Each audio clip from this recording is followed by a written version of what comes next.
함께 보실 말씀은 사도행전 1장 1절에서 5절 말씀입니다. 사도행전 1장 1절에서 5절 말씀 한 절씩 교독하도록 하겠습니다. 데오빌로여, 내가 먼저 쓴 글에는 물은 예수께서 행하시며 가르치시기를 시작하신부터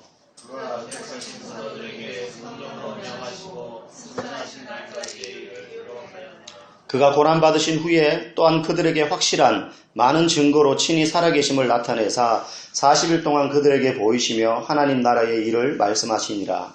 사도와 함께 모이사 그들에게 분부하여 이르시되 예루살렘을 떠나지 말고 인생에서 들어가 아버지께 말씀하심을 들으니라.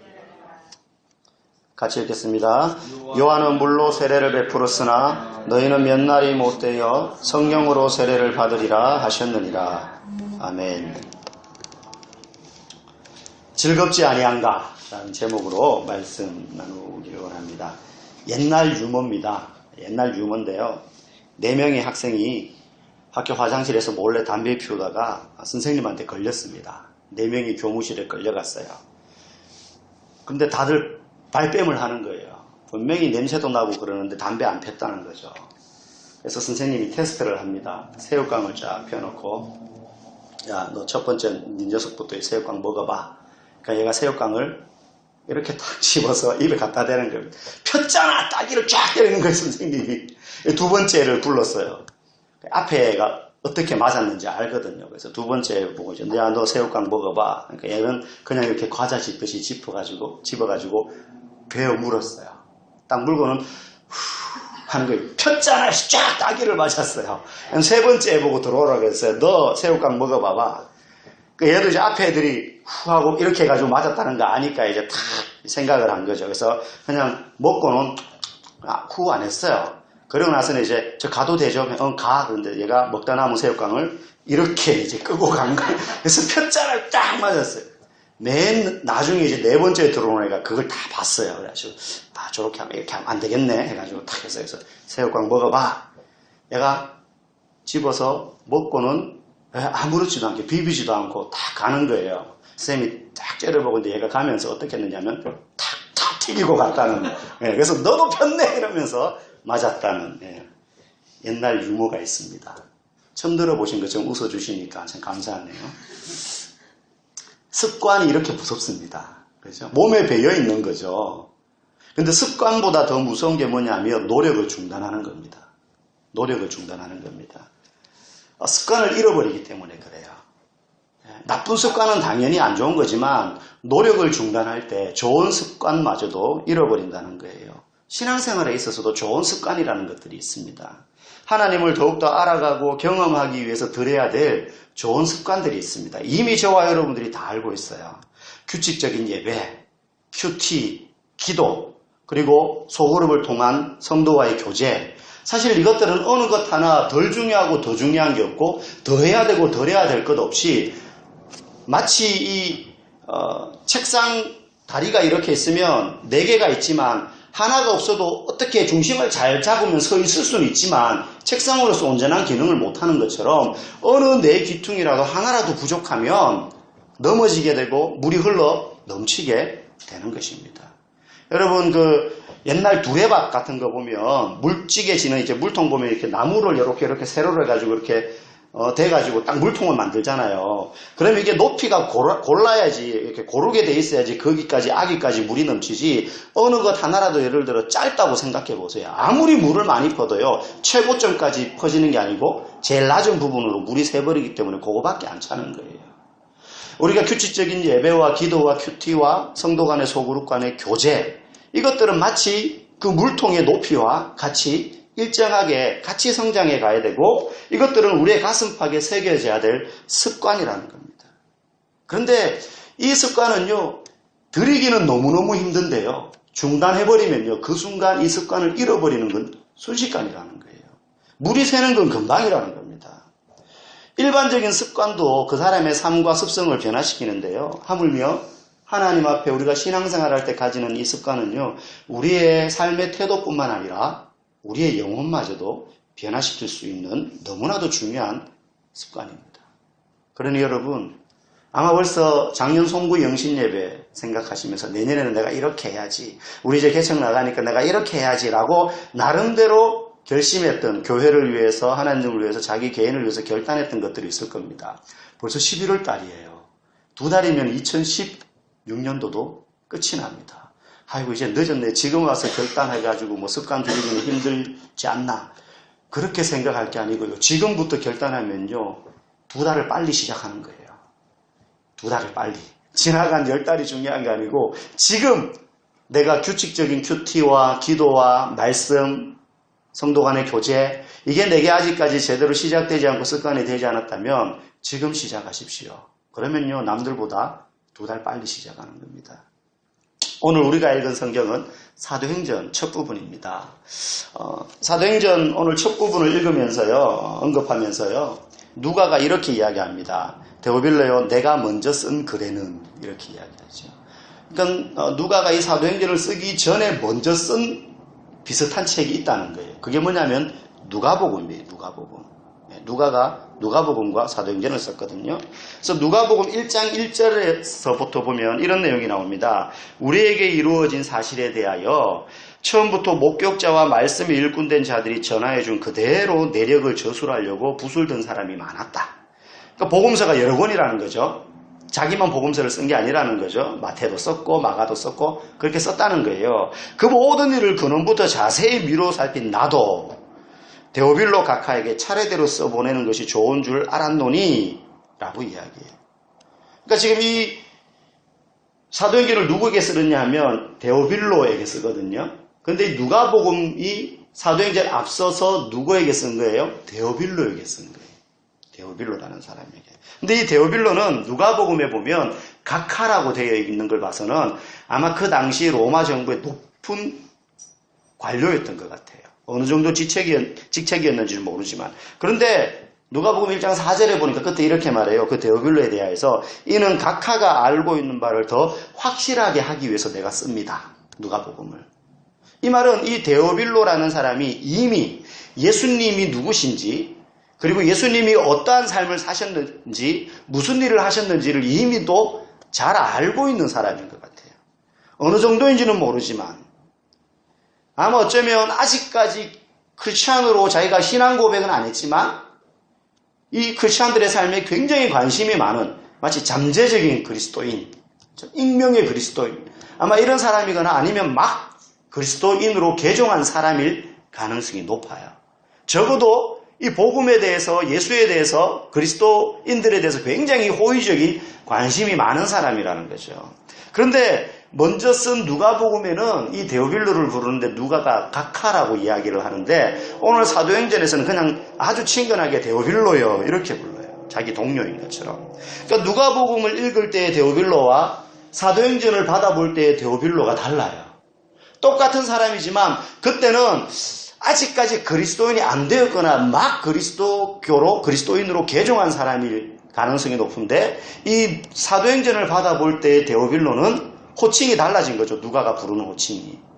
그러니까 그만큼 그리스도인들의 공동체 안으로, 교제권 안으로, 그 복음 신앙 안으로 깊이 어느 정도 들어온 사람이라는 걸 우리가 추측해 볼 수 있습니다. 여러분, 교회에도 처음 오는 사람들은요, 바로 형제님, 자매님, 성도님 이렇게 잘 안 합니다. 제가 여러분, 이만수, 이제는 선수가 감독이잖아요. 이만수 다 알죠? 그죠? 저도 막 어릴 때 막 팬이었는데, 이만수 감독이 삼성으로 안 오고 SK로 갈 때부터 삼성은 이제 저희 팀이 아니게 되었지만, 어쨌든, 이 이만수 감독이요, 집사님이에요, 집사님. 지금은 장로님이 되셨는지 모르겠어요. 대구에 가면 아멘교회라고 있어요. 그 교회 집사님이시거든요. 근데 이분이 처음부터 집사님이라고 불리진 않았죠, 당연히. 처음에는 아마 교회 왔을 때, 이만수 선수, 아마 이렇게 했을 거예요. 근데 제가 그 교회 갔더니만, 이집사 이러더라고요, 성도들이. 이집사. 이 감독 이렇게 안 하고. 그 말은 무슨 말이에요? 그 교회 일원이라는 거예요. 처음에 들어오면 사회의 호칭을 가지고 들어옵니다. 그죠? 예. 선생님, 사장님, 이렇게 말하죠. 우리 여기 건물 주인 김영철 사장님, 제가 김영철 성도님 이렇게 안 해요. 부르고 싶은데, 김 사장님, 김영재 사장님 이렇게 말해요. 근데 이분이 이제 교회 안으로 들어오고 복음 안으로 들어오면 형제님, 성도님, 아직 이제 직분을 받은 뭐 집사님 이렇게 되는 거죠. 이 데오빌로를 부르는 호칭이 각하였는데 데오빌라야 이렇게 부르는 거 보니까 아마 이 사람도 누가복음을 읽고 그리고 이 사도행전을 받을 때쯤에는 이미 복음 안으로 깊이 교제권 안으로 들어온 친밀한 관계가 되었다는 것을 알 수가 있어요. 교회는 사실 굉장히 중요한 공동체입니다. 그런데 어떤 의미에서 중요하냐? 덩치가 커지고 교세가 확장되는 것이 중요한 게 아니라 가족으로서의 친밀감을 느끼는 공동체가 되는 것이 너무 중요합니다. 교회에 왔는데요. 마치 동떨어진 섬처럼 있다면 그 당사자는 물론이거니와 나머지 사람들도 그게 얼마나 힘든지 몰라요. 작은 교회일수록 더해요. 큰 교회는 그러려니 하고 묻어갈 수 있어요. 그리고 그 시야 안에 다 안 들어올 수도 있죠. 근데 작은 교회는요, 한 바퀴 둘러보면 다 보여요. 근데 만약에 가족 간의 친밀함을 느끼지 못한다. 그러면 사실은 그 사람이 신앙생활을 하는데 성장에 굉장히 걸림돌이 됩니다. 그래서요, 대중이 다 함께 모여서 예배를 드리는 것도 중요하지만 그래서 소그룹 모임이 굉장히 중요합니다. 사실 여기 몇 명 안 되지만요, 여기서도요, 약간 거리를 두고 밖에 앉아 있는 것처럼 예배에 참석할 수 있어요. 근데 소그룹은 그렇게 못하잖아요. 2명, 3명, 4명 이렇게 모이니까요. 피하기가 어려운 거죠. 우리 교회 모든 소그룹 공동체가요. 그런 공동체가 되어야 됩니다. 우리 교회 다락방이 그런 다락방이 될 때 그 사람이 정말로 교회에서 믿음이 차곡차곡 신앙이 성장하는 그러한 단계를 밟을 수가 있는 겁니다. 주일날, 수요일날 강단에서 선포되는 말씀만 먹고 자란다? 물론 자라죠. 그런데요. 다락방에서 자라는 사람이 훨씬 실제적인 사람입니다. 애들이 학교 가서 배우는 거 많죠. 근데 학교에서 배우는 것 이상으로요. 가정에서 부모의 뒷모습을 배우는 게 더 큽니다. 가정에서 부모의 모습을 보고요. 이 아이가 어떤 인생을 살아가야 될지를 결정하는 거예요. 학교에서는요. 기술을 가르쳐줘요. 어떤 의미에서는. 가정은요. 지혜를 가르쳐주고 삶의 의미를 가르쳐줍니다. 교회는 그런 것입니다. 이게 학교라면요. 소그룹은 가정이에요. 가정이에요. 오늘 우리는 이 말씀을 통해서요. 과연 복음이 이야기하는 게 무엇인지를 배울 수 있습니다. 과거에 한국교회가 가르쳤던 성경 가르침 내용의 1순위는 뭐냐 하면요. 믿고 나면 천국이 보장된다 했어요. 이게 믿음의 유산이라고 제일 처음에 가르쳤던 겁니다. 가난하고 먹고 살 게 없던 시절이었고 군사 독재 정권을 이끌던 강렬한 카리스마의 지도자가 나라를 이끌어가면서 무조건 잘 살아야 된다. 새마을운동 일으키고 하면서 나라가 막 경제 발전이 되는데 그 분위기에 편승해서 교회도 발전을 이룹니다. 성숙이라기보다는 성장을 하게 됩니다. 막 성장을 해요. 그러면서요. 우리도 하면 된다. 잘 살 수 있다. 이 운동이요. 이 사상이 복음 위에 덧칠해지게 됩니다. 그러면서 예수 믿으면 복받고 잘 산다는 식으로 복음이 변질돼요. 복음 안에 이런 요소가 있긴 있지만 마치 이게 전부인 것처럼 한국교회의 복음의 전부가 되어버립니다. 어느 강단을 가더라도 이런 말씀이 선포됩니다. 예수 믿으면 병고침을 얻습니다. 예수 믿으면 부자 됩니다. 이렇게 이야기해요. 그 결과 많은 다른 요인들도 붙어 있지만 그 결과 한국 교회가 욕을 먹고 있습니다.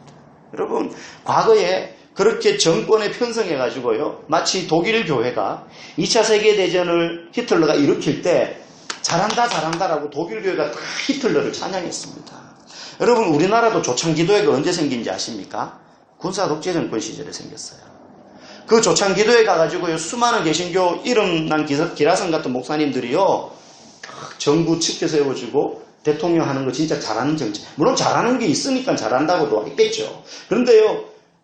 정말로 직언을 하고 믿음에 입각해가지고 바른 소리를 할 수 있어서 지혜로운 지도자가 되도록 기도하고 옆에 셌어야 되는데 무조건 타살한다. 그러면서 교회가요. 오늘날 욕을 먹게 돼 있어요. 근데 계속 교회는요. 기득권을 안 내려놓으려고 해요. 그래서 기독당 만들어가지고 나가서 또 권리를 찾으려고 해요. 지금은요. 기득권을 더 가지고 권리를 찾을 때가 아니고요. 때리면 그냥 맞아야 될 시대예요. 때리면 맞아야 될 시대입니다. 그럼 대통령도 두들겨 맞는데 교회도 잘못했으면 맞아야죠. 맞아야죠. 이 시대에 우리 교회가요. 참여하는 마음으로 나라와 민족을 위해서 그리고 우리 스스로를 위해서 회개하고 기도해야 될 때인 줄 믿습니다. 물론 복음 안에 병들면 병이 낫고 가난하면 부자가 되고 굶주린 사람은 배부르게 된다고 이야기합니다. 또 그렇게 바뀔 것을 약속합니다. 또 그렇게 가르치고 있습니다. 그리고 그렇게 기도해도 돼요. 잘못된 거 아닙니다. 성경에 그런 약속이 있으니까요. 그런데 그게 퍼센티지로 따진다면 복음이 100이라고 했을 때 복음의 가르침이 그런 가르침은요 한 2, 3%밖에 안 돼요. 나머지 98%, 97%는 뭐냐? 진짜 본질적인 이야기를 해요. 그게 뭐냐면 오늘 본문 3절 말씀이에요. 3절 말씀 우리 같이 한번 읽어볼까요? 시작. 고난받으신 후에 또한 그들에게 확실한 많은 증거로 친히 살아계심을 나타내사 40일 동안 그들에게 보이시며 하나님 나라의 일을 말씀하시니라. 자, 예수님이 3년 동안 살아계실 때 수많은 사역을 했습니다. 근데 이제 부활하시고 40일 동안 있다가 승천하십니다. 이제 오시지 않아요. 그러면 그 마지막 40일 동안 예수님이 3년 동안 살아계실 때 일상적으로 하셨던 사역을 하셨을까요? 아니면 정말 집약적으로 꼭 가르쳐야 될 것들만 가르쳐 줬을까요? 후자겠죠. 마지막 40일 동안 그냥 먹고 즐기고 마시고 이러고 다니지 않으셨을 거란 말이에요. 40일 동안에 무엇을 이야기하셨느냐? 하나님 나라의 일을 말씀하셨다 그랬어요. 하나님 나라의 일. 그럼 하나님 나라의 일이 뭐예요? 하나님이 뭘 하시려고 해요? 승천하시면서 말씀하셨잖아요. 예수님이. 너희는 땅끝까지 이르러 내 증인이 되라. 때를 얻든지 못 얻든지 복음을 전하라. 성경이 말하는 우리를 하나님의 백성으로 이 땅에 부르신 이유는 예수 믿고 천국 가기 위한 것이 전부가 아니라 하나님의 일을 도모하고 그리고 그 하나님의 일을 우리가 함께 하도록 하기 위해서 우리를 부르셨다는 거예요. 여러분 이게 얼마나 어마어마하고 대단한 이야기인지 이 이상으로 제가 뭐라고 표현을 하고 싶은데 어휘력이 딸려서 제가 표현을 못하겠어요. 여러분 2002년 월드컵 여기 계신 분들은 다 경험하신 분들이잖아요. 지금 저 밑에 있는 아이들은 2002년 월드컵이 뭔지 몰라요. 그죠? 지금 중고등학생들만 해도 2002년 월드컵을 몰라요. 그때 태어났거나 뭐 그랬던 아이들이기 때문에 들어서 화면 보고 알아요. 아, 저때 저랬구나. 근데 직접 경험했던 우리는 그때의 그 어마어마한 감동과 느낌을 다 알잖아요. 저도 뭐 언제 무슨 경기였는지 모르겠는데 교회에서 청년들하고 같이 봤는데요. 별거리 TV가 교회 안에 있는데 거기에 뺑 모여있으니까 저처럼 키가 평균인 사람은 안 보이는 거예요. 그래가지고 피아노 위에 올라가서 봤어요. 이렇게 옆에서. 그러다 꼬링을 넣어가지고요. 너무 좋아가지고 피아노 위에서 점프를 하면서 뛰어내렸는데 천정에 머리가 박아가지고 천정에 구멍이 뚫렸어요. 아픈 줄도 모르겠더라고요. 근데 더 놀라운 건 천정에 구멍이 뚫렸는데 아무도 그걸 안 쳐다봐요. 몰라 아무도 나 외에는. 전부 그거 보고 싸고 막 뛴다고. 그때 우리 마음에 그 애들 보면서 아휴 그때 그 어마어마했더니 너네들은 몰라 그러면서 우리 안에 뭐가 생기냐면 좀 뿌듯함과 자부심 같은 게 있지. 내가 그 현장에 있었다는 거예요. 내가 그걸 목격했다는 거예요. 그런데 여러분 우리 말고 거기서 뛰었던 선수들은 어떤 마음일까요? 직접 뛰었던 선수들. 아니 그때 국가대표로 뛰었던 선수들 어떤 마음일까요? 아마 그들의 평생에 잊을 수 없을 겁니다. 내가 그때 운동장에서 뛰었다는 거예요. 아마 꼬링을 넣은 선수는 어떨까요? 안정환, 황선홍 이런 선수들. 이거는 누구하고도 나눌 수 없는 뿌듯함과 감격과 어마어마한 자부심 같은 게 있는 거죠. 아마 저는 한 50년 후에도요, 자료화면으로 그거 볼 수 있을 것 같아요, 우리나라가. 50년 후에도. 네. 지금도 2002년 월드컵 경기를 재방송해 주더라고요, 한 번씩. 10년이 넘었는데도. 여러분, 이게 얼마나 영광입니까? 그 선수 입장에서는. 그거 그냥 봤다는 것만으로도 너무 영광이고 뿌듯하잖아요. 하나님이 우리를 부르신 이유가요. 단순히 천국 열차 태우기 위해서가 아니라 이 위대한 하나님의 일에 함께하기 위해서 우리를 부르셨다는 거예요. 이게 얼마나 어마어마한 일이고 큰 영광인지 우리는 알아야 됩니다. 그러면 성령을 왜 받아야 됩니까? 하나님께서 하나님의 일을 도모하는데 우리를 사용하기 위해서 우리를 부르셨다고 했어요. 일꾼으로. 그러면 그렇게 살기 위해서, 그렇게 하나님 나라의 일을 할 수 있는 일꾼이 되기 위해서 준비해야 될 게 하나 있습니다. 그것은 능력이나 기술이나 자격이 아닙니다. 오늘 4절 말씀 한번 읽어봅시다. 시작. 사도와 함께 모이사 그들에게 분노하여 주시되 예루살렘을 떠나지 말고 내게서 들은 바 아버지께서 약속하신 것을 기다리라. 아버지께서 약속하신 것을 기다리라. 하나님의 일을 하러 가야 되는데 무턱대고 나가는 게 아니라 뭔가를 기다려서 받고 나가라는 거예요. 우리는 이게 뭔지 다 알죠. 동일한 상황을 설명하는 누가복음 24장 49절에도 보면 이렇게 말해요. 볼지어다 내 아버지께서 약속하신 것을 예수님이 말씀하시는 거예요. 너희에게 보내리니 너희는 위로부터 능력으로 입혀질 때까지 이 성에 머물라. 예루살렘에 머물라는 거죠. 능력으로부터 위에서 입혀질 때까지 위로부터. 여러분 이 말씀 전에 예수님이 무엇을 이야기하느냐 하면 부활 소식을 듣지 못하고 예수님이 십자가에 못 박히셔서 돌아가셨다는 소식만 듣고 낙심해서 고향으로 내려가는 엠마오로 내려가는 두 제자들 사이 예수님이 나타나셔서 그 제자들한테 예수님이 부활하셨다는 이야기까지 쭉 설명을 해줍니다. 그러면서 이게 성경에 예언되었던 구약의 수많은 예언들이 이루어진 거다라고 말씀을 풀어줘요. 그때 이들의 마음이 뜨거워졌다고 이야기합니다. 여러분 이 제자들이 왜 처음에 낙심했습니까? 예수님이 부활하실 거라는 사실을 몰라서가 아닙니다. 이미 예수님이 여러 번 이야기했습니다. 이 제자들이요 이미도 알고 있었던 말, 내가 십자가에 너희들을 위하여 고난당할 것이고 3일 안에 부활할 거다. 이 이야기들을요 예수님으로부터 들었었는데요 이 말에 대한 이해가 없었기 때문에 낙심하는 거예요.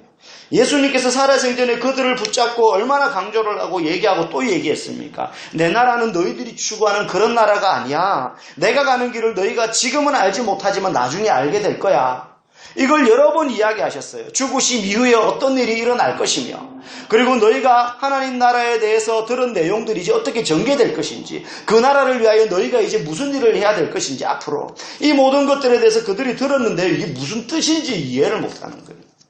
아무리 좋은 소식을 이야기해도 그걸 이해 못하면 다 허사 아닙니까? 다 허사 아닙니까? 왜 못 알아들었나요? 예수님이 가르치고 일러준 이 부활의 의미와 하나님 나라의 일들은 사람의 지혜와 지식만으로는 이해할 수 없는 가르침이기 때문에 그래요. 그러면 어떻게 알 수 있습니까? 바로 성령이 오셔야 깨달아진다는 거예요. 이게 위로부터 임하는 능력이에요. 우리는 뭔가 기도 열심히 해서 위로부터 능력을 받으면 그 능력을 항상 초인적인 어떤 능력이라고 많이 먼저 생각합니다. 그래서 막 기도하면 병이 낫고요. 기적이 일어나고요. 아말감 이빨 떼운 게 금이빨로 변하고요. 한참 이 무슨 이렇게 그런 거 많았잖아요. 뭐 G12 이래가지고 막 기도하면요. 팔이 늘어나. 그래서 제가 막 그러고 온 집사님을 봤어요. 그래서 그러면 기형화되는 거 아니에요? 제가 막 그랬어요. 그럼 장애인이잖아요. 제가 왜 장애인을 만드세요? 하나님이 안 맞던 팔도 맞춰야지. 그래서 막 놀랍다고 목사님 그러면서 막 그러더라고요. 좀 이상한데 하나님 좀 이상한데 그런 걸로 장난치실 분이 아닌데 그게 무슨 특별한 의미가 있는지도 모르겠고 우리는 그런 능력을 막 생각해요. 아니에요. 가장 놀라운 능력은요. 위로부터 임하는 성령의 가장 놀라운 능력은요. 말씀을 들을 때 그 말씀이 하나님의 말씀이 이해되어지고 깨달아지는 거예요. 여러분 내가 말씀을 읽고 설교를 들을 때에 단순히 그 말이 무슨 뜻이다. 그 단어가 어떤 의미다라는 게 알게 되는 거하고는 달라요. 이건. 자, 여러분 요한복음 14장 26절에 보면 이런 말씀이 나옵니다. 보혜사, 곧 아버지께서 내 이름으로 보내실 성령, 그가 너에게 모든 것을 가르치고 내가 너에게 말한 모든 것을 생각나게 하겠다. 그러니까 보혜사가 성령이라는 거예요. 보혜사라는 말이 뭐냐면 헬라어로 파라클레토스라 그래가지고 파라라는 말은 무엇 옆에라는 뜻이에요. 무엇 옆에. 그러니까 여기서 말하는 성령을 보혜사라고 하면 성령께서 우리 옆에 항상 계신 분이라는 거예요. 성령의 또 다른 측면을 별명을 붙이는 거죠. 성령은 우리 옆에 항상 계시다는 거예요. 예수님은 올라가셨지만 내가 나 대신 오실 리가 있다. 그분은 너희 옆에 항상 계시. 내가 너희와 있었던 것처럼. 그러나 이제 나는 너희하고 함께 못 있지만 그분은 너희와 함께 있을 거라는 거예요. 항상 언제든지 우리와 함께 하시는 성령님. 그럼 그 성령님이 우리 옆에서 하시는 가장 중요한 사역이 뭐냐? 병 고치고 기적 일으키고 이런 게 아니고 우리가 지금 앉아서 말씀을 들을 때 이 말씀이 내게 깨달아지고 이해되어지도록 만들어준다는 거예요. 그냥 무슨 뜻, 낱말이 무슨 뜻인지 아는 정도가 아니라 하나님이 이 말씀을 통해 내게 들려주시고 알게 하시고자 하시는 게 이거구나. 혼자 성경을 읽을 때에 하나님 내게 이런 은혜를 주셨고 이 은혜를 주시고 이 성경을 통해서 내게 이렇게 말씀하시는구나. 그렇게 받아들여지도록 만드는 것. 이게 성령에 의해서 가능하게 되는 너무나 놀라운 기적이라는 거예요. 그러므로 성령 없이 신앙생활 할 수 있어요? 없어요? 없어요. 그냥 교회 나오는 거 말고. 성령 없이는 아무리 교회 오래 다녀도 아무리 성경을 읽어도 그 내용이 내 이성의 벽을 뚫고 내 감정을 헤집어 놓고 내 마음과 영혼을 변화시킬 수 없다는 거예요. 성령이 없으면. 한 군데만 더 제가 읽어드리겠습니다. 고린도전서 2장 12절에 보면요. 이 성령의 역할에 대해서 이렇게 말합니다. 우리가 세상의 영을 받지 아니하고 오직 하나님으로부터 온 영을 받았으니 성령이죠. 이는 우리로 하여금 이 성령이 하나님께서 우리에게 은혜로 주신 것들을 알게 하려 하십니다. 자, 캄캄한 동굴을 걸어가는 사람이 있습니다. 아무것도 안 보입니다. 그게 우리예요. 한 치 앞도 내다볼 수 없는 인생을 우리가 살아가잖아요. 캄캄한 동굴을 걸어가는 것 같아요. 그런데 그때 후레쉬 하나만 딱 손에 쥐어주면 어떻습니까? 바닥을 환하게 비추죠. 성령이 우리를 조명해 주신다는 말은 마치 내 손에 후레쉬가 있느냐 없느냐와 같은 거예요. 그래서 성령이 조명을 받고 가는 인생과 그렇지 않은 인생은 너무나 큰 차이가 있는데 성령의 조명을 받고 가는 인생은요. 거칠 게 없어요. 거칠 게 없어요. 근데 성령의 조명 없이 가는 인생은요. 가다가 걸리고 까지고 함정에 빠지고 적질리고 인생 낭비하고 시간 낭비하고 건강 낭비하고 엉망이 되는 거예요. 그래서 우리는 성령의 은혜를 구해야 돼요. 그 성령으로 하여금요. 우리에게 이미 주신 것들을 성령께서 알게 하신다는 거예요. 우리에게 얼마나 많은 은혜를 주셨는지 성령이 깨닫게 하시지 않으면 그냥 그저 내가 열심히 잘해가지고 내게 이런 것들이 주어졌구나라고 생각한다는 거예요. 근데 성령이 우리를 깨닫게 하시면 이것들이 내게 주어진 것들이 하나님이 내게 주신 것들이구나 하고 알게 된다는 거죠. 여러분 10년, 20년 교회 다녀도요. 그래서 마음에 그 보혜사 성령이 없으면 딱딱하게 굳어버린 종교인이 되어버리는 거예요. 그래서 교회 안 나면 뭔가 뒤가 찝찝하고 좀 불안하니까 그래서 교회 나오는데 그런 사람은 성령을 모르는 사람이죠. 그런 사람은요 항상 신앙에 부담이 많고 불편합니다. 새벽기도 같은 건 누가 만들든지 목요일 기도회 한다고 목사님 나오라고 땡땡거리는데 꼭 나가야 되나? 예배만 나가면 되지. 불편해요. 막 짜증나죠. 이제 내년부터 제가 성경 암송도 해야 되고 가정예배도 드려야 되고 지금 계획을 가지고 있는데 큰일 났습니다. 이제 성경 공부도 막 해야 되고 이제 네. 아멘. 할렐루야. 감사합니다. 네. 나머지 분들도 속으로 크게 아멘 하셨을 거라고 믿어요. 네. 근데 성령의 조명이 없으면요 교회 다니는 게 힘들어요. 휴일을 한번 나가면 되지. 교회 나가는 게 부담이 되고 일이 됩니다. 저절로. 왜요? 성령의 조명이 없어서 그 눈이 이미 주신 은혜들을 못 깨달으니까. 다 일인 거예요. 다 책임이 되는 거예요. 이래야지 또 목사님이 나를 이상하게 안 보지. 목사님 나 신앙생활 열심히 잘하는 사람인 줄 아는데 밑보이면 안 되지. 아닙니다. 저는 하나님은 아니지만 저분이 신앙생활을 잘하는 분인지 아닌 분인지 저도 대충 알아요. 하나님은 너무 잘 알아요. 저보고 하지 마세요. 하나님을 보셔야 하나님. 여러분 반대로 성령의 조명을 받아서 말씀을 읽을 때 깨달아지고요. 삶 속에서 그게 적용이 되고 깨달아지니까 예수를 온전히 드러내는 사람은요. 내가 지금 명품 가방이나 옷, 좋은 자동차 타냐 못 타냐, 빵빵한 직장에 다니는지 안 되는지와 상관없이 그 사람의 삶 가운데는 소망이 있고요. 그래서 신앙생활을 하는 게 기쁘고 즐거운 거예요. 그저 내 마음 잘 알아주는 사람이 옆에 있으니까 신앙생활 즐거운 게 아닙니다. 우리 교회는 시설이 잘 돼 있고 프로그램이 많으니까 즐거운 게 아닙니다. 그냥 예배드림이 즐거운 거예요. 말씀이 깨달아지니까. 그거 하나만 돼도. 그러나 그 하나의 차이는 어마어마한 것입니다. 그리고 시간이 흐를수록 그 차이는 점점 더 커집니다. 이런 사람은 신앙생활하는 게 즐겁습니다. 책임과 의무로 신앙생활 종교적으로 신앙생활 하는 사람은 주일이 괴롭기만 하고요. 예배 시간 1시간 앉아있는 것으로 의무를 다 했다고 생각하고요. 기도하고 성경 읽으라고 하면 마지 못해서는 하겠지만, 제가 예전에 개척하기 전에 이제 개척 준비하느라고 여러 교회 탐방을 갔는데 그 중에 한 교회는요, 우리처럼 작은 교회예요. 교회 건물도 없고 어느 학교 식당을 빌려가지고 예배를 드려요. 딱 앉아가지고 있으면요, 주일학교도 없습니다. 거기는. 일부 예배는 교회사, 목사님이 강의, 2부 예배는 설교, 그리고 점심 먹고 나면 3부 때는 또 뭐 다른 걸 해요. 또 무슨 구약 개론 막 이런 걸 해요. 그럼 예배 때 뭐 하는지 아세요? 성도들이 순서가 있어요. 돌아가면서요, 한 명씩 나와가지고 예배 때 주중에 가정예배 드리면서 깨닫고 적용하고 나눈 내용을 발표를 합니다. 애들도 하고 어른도 해요. 그래서 아빠가 그걸 인도해야 돼요. 못하면 개망신이죠. 성도들 다 있는데 나와가지고 못했습니다. 아니면 그날 제가 갔을 때 중학생, 여학생이 나와서 하더라고요. 너무 잘해요.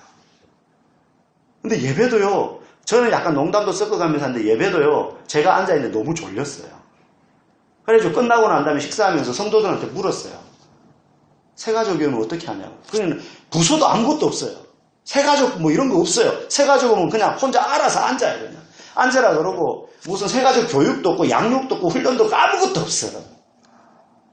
주일학교도 따로 없어요.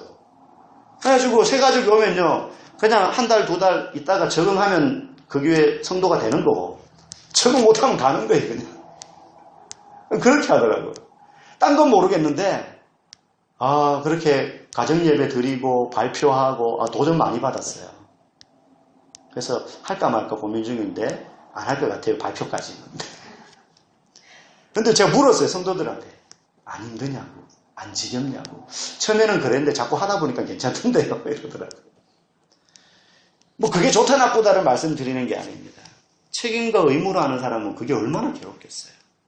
얼마나 괴롭겠어요. 교회 가기 싫고 교회 옮기고 싶을 거예요. 그러나 성령이 우리를 조명하신다면, 그 빛을 따라 산다면, 그 말씀이 깨달아진다면, 우리의 인생의 목적, 우리를 부르신 목적이 무엇인지 분명히 아는 사람은 교회 나오는 것이 즐겁고, 찬양할 때 감동이 있고, 말씀을 들을 때 영혼이 새롭게 됨을 경험하기 때문에 신앙생활 하는 것이 즐거운 겁니다. 저와 여러분이 이 성령의 조명하심으로 신앙의 안목이 열리고 말씀이 깨달아지고 그 말씀이 나를 이끌어가고 삶 가운데 적용이 되어서 내 삶에서 말씀이 걸어다니고 이루어지는 것들을 경험함으로 즐거운 신앙생활을 할 수 있기를 주의 이름으로 간절히 축복합니다. 함께 기도하겠습니다.